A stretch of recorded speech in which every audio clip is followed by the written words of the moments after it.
श्री गुरु चरण सरोज रज निज मन मुकुर सुधारी। वर्णहु रघुबर बिमल जस जो दायक फल चार। बोलिए सियावर रामचंद्र की जय। सिय राम मैं सब जग जानी, करऊं प्रणाम जोर जुग पानी।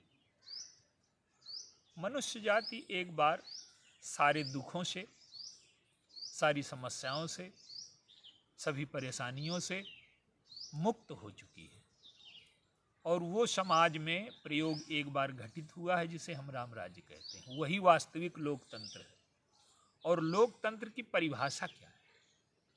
लोकतंत्र किसे कहेंगे? आप देखिए, लोकतंत्र का अर्थ है कि समाज का शासन। राम राज्य का जो वर्णन लिखा है उसमें राजा के गुणों का वर्णन नहीं लिखा।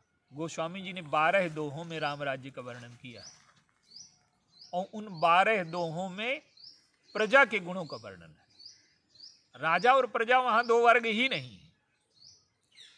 शासन करने वाला और शासित होने वाला दो वर्ग ही नहीं। अमीर और गरीब दो वर्ग ही नहीं है। वहां बीमार और इलाज करने वाला वर्ग ही नहीं है। सब स्वस्थ हैं, इसलिए बीमार इलाज वाला वर्ग समाप्त हो गया। किसी के साथ अन्याय नहीं होता, इसलिए शोषित और शासक वर्ग ही नहीं है। सब प्रकार के दुखों का अभाव हो गया है। सब प्रकार के दोषों का अभाव हो गया है। सब प्रकार की विषमताओं का अभाव हो गया है। जिसे समानता कहते हैं वो राम राज्य में एक बार स्थापित हो चुकी है। आइए एक दो बिंदुओं के माध्यम से इस सूत्र को समझने का प्रयास करें।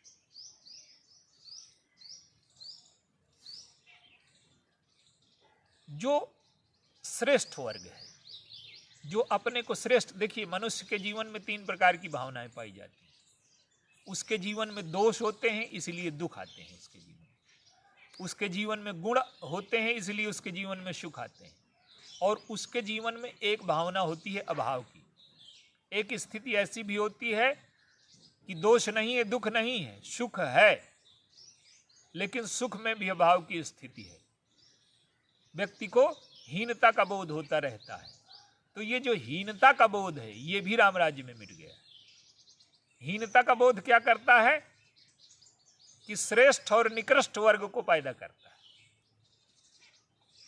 वशिष्ठ और विश्वामित्र जी का जो झगड़ा है राम राज्य में पहले, वो श्रेष्ठता और निकृष्टता का झगड़ा है। राम राज्य में व्यक्ति आंतरिक दरिद्रता से भी मुक्त हो गया है, बाहरी दरिद्रता से भी मुक्त हो गया।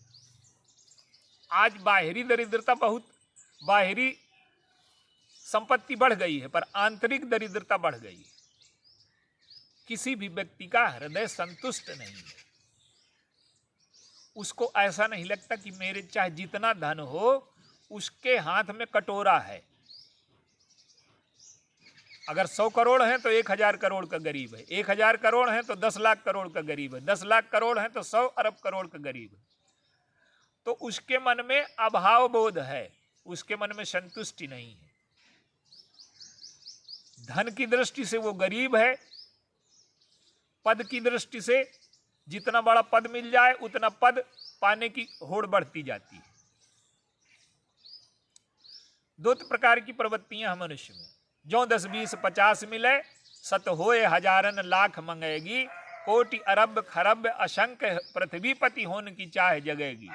स्वर्ग पताल को राज्य मिले, बढ़े तृष्णा अति आग लगेगी। और सुंदर एक संतोष बिना सठ, तेरी तो भूख कभी न बुझेगी। तो राम राज्य में व्यक्ति के अंतःकरण का अभाव मिट गया है।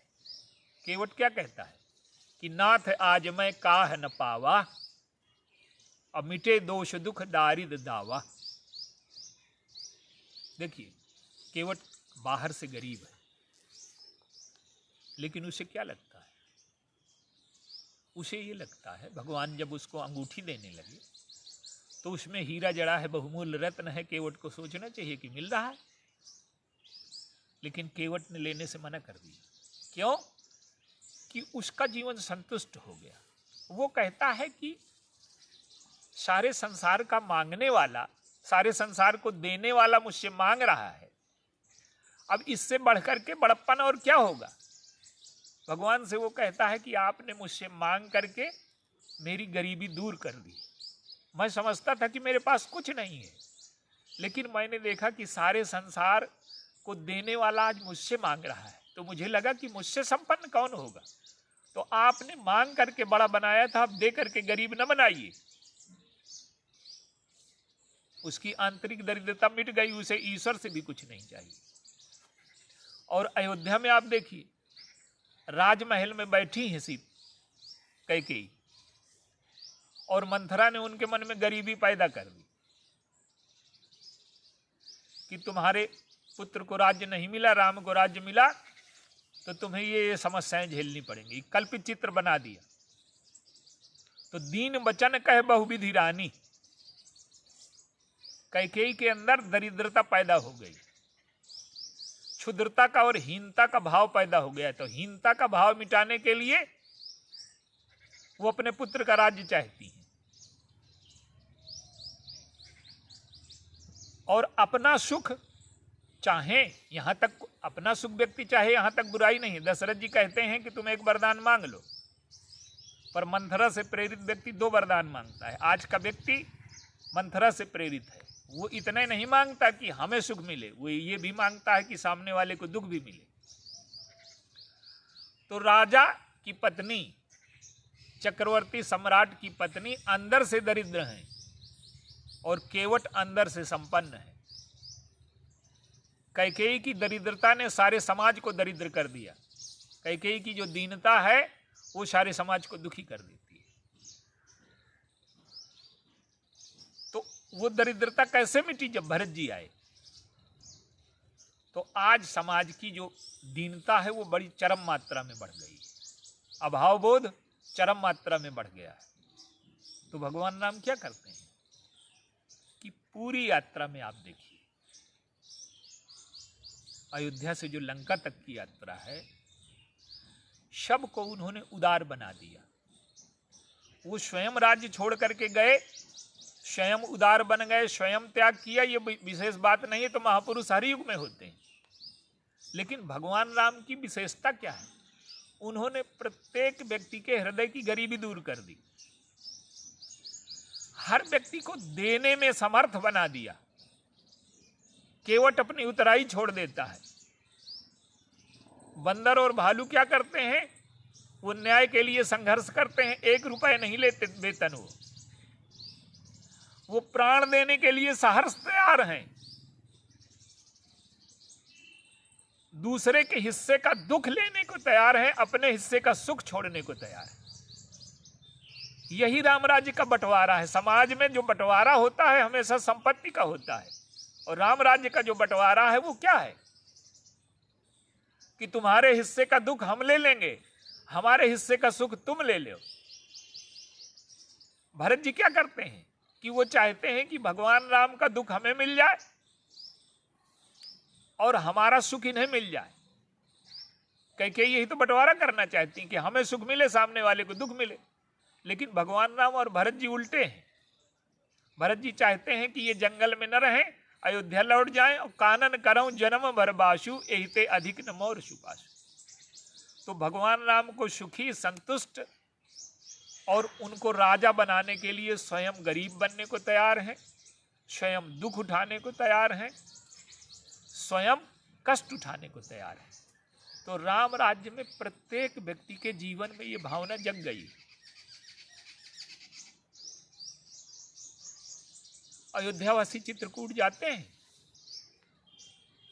तो जो कोल भिल्ल हैं, जो दरिद्र हैं मन से, बाहर से मन से संपन्न हैं, तो एक भी पैसा नहीं लेते उनसे। अयोध्यावासी समझते हैं कि हम संपन्न हैं, लेकिन जब कोल भीलों की संपन्नता देखी तो अयोध्यावासी अपने को गरीब महसूस करने लगे।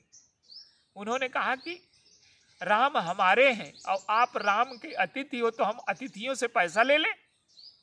नर नार निदरहि नेह, सुन निज कोल भिल्लन की गिरा, तुलसी कृपा रघुवंश मण की लौह लय लौका। तो राम राज्य में भगवान जो यात्रा करते हैं लंका तक की, वो लोगों के अंतःकरण की दरिद्रता को दूर करने की यात्रा है। सब देने में समर्थ हो गए। अब बंदरों के पास क्या है? बंदरों के पास तो कुछ नहीं है, न घर है न रहने को है, लेकिन वो न्याय के लिए मरने को तो तैयार हैं। अन्याय के विरुद्ध खड़े हो गए, 1 रुपए का वेतन नहीं लिया। तो जब प्रत्येक व्यक्ति देने में उदार हो जाए,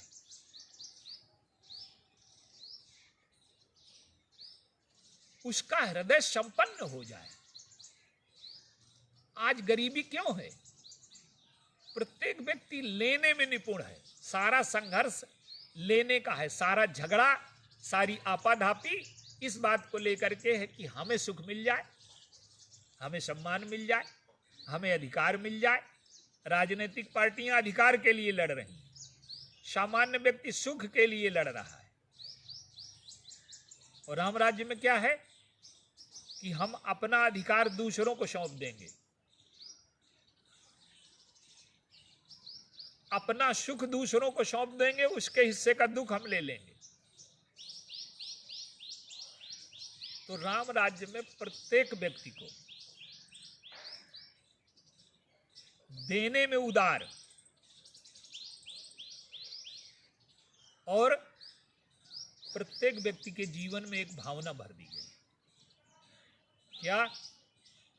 कि दूसरों का कर्तव्य हमारे अधिकार, दूसरों का अधिकार हमारे कर्तव्य, हमारे अधिकार से ज्यादा मूल्यवान है। दूसरों के अधिकार के लिए हम कर्तव्य करेंगे। आज क्या है कि हमारे अधिकार के लिए दूसरे काम करें। देखिए, राम राज्य में कोई व्यवस्था नहीं है, वो व्यवस्था के अभाव का राज्य है, इसलिए राम राज्य में कोई आदेश नहीं पारित होता। वहां शासन नहीं है, वहां अनुशासन है। भगवान राम जो भाषण देते हैं राज्यसभा में, तो कहते हैं कि मम अनुशासन माने जोई। जब तक शासन रहेगा लोकतंत्र हो ही नहीं सकता। लोकतंत्र तो अनुशासन की नींव पर खड़ा है ना। प्रत्येक व्यक्ति अपने हृदय को इतना अनुशासित कर ले कि अपनी सीमा से बाहर न जाए। जो सुख हमारा नहीं है वो हम न लेंगे, जो अधिकार हमारा नहीं है वो हम न लेंगे, उसकी मांग न करेंगे। भरत जी और भगवान राम क्या करते हैं कि अधिकार आपको मिल जाए, आज्ञा और सेवा हमें मिल जाए। राम राज्य में क्या है कि सब लोग सेवा के लिए लालायित हैं, अधिकार के लिए कोई लालायित नहीं। सब लोग देने के लिए लालायित हैं, लेने के लिए कोई लालायित नहीं। तो जब हमारे जीवन में अधिकार के स्थान पर सेवा आ जाती है, लेने के स्थान पर देना आ जाता है, और अपने सुख के स्थान पर दूसरे का दुख कैसे मिटे ये जब मूल्यवान हो जाता है, हम अपना सुख दूसरों को दे देंगे, दूसरों का सुख, दूसरों का दुख हम ले लेंगे। जब ये भावनाएं विकसित होती हैं तब राम राज्य बनता है। अकेले गए थे भगवान राम, और जब लौट करके आए तो पूरा पुष्पक विमान भरा था। किसी प्रकार का साधन नहीं ले गए थे, खाली हाथ गए थे, केवल धनुष बाण लेकर के। मुनिवेश के साथ धनुष बाण, संसार का सबसे बड़ा युद्ध मुनिवेश में लड़ा गया, अधिकार के लिए नहीं लड़ा गया, दूसरों को न्याय दिलाने के लिए लड़ा गया। जो शोषक वर्ग है, जिसके पास बल है, वैभव है, बुद्धि है, विवेक है, जो दूसरों के अधिकारों पर नियंत्रण किए है, उसको मिटाने के लिए धनुष बाण। समाज से अन्याय को मिटा दिया गया, अब व्यवस्था को मिटा दिया गया, और अब व्यवस्था को ही नहीं, व्यवस्था की आवश्यकता भी समाप्त हो गई। राम राज्य में सबको स्वास्थ्य उपलब्ध है, कोई बीमार नहीं होता, किसी को कोई दुख नहीं है।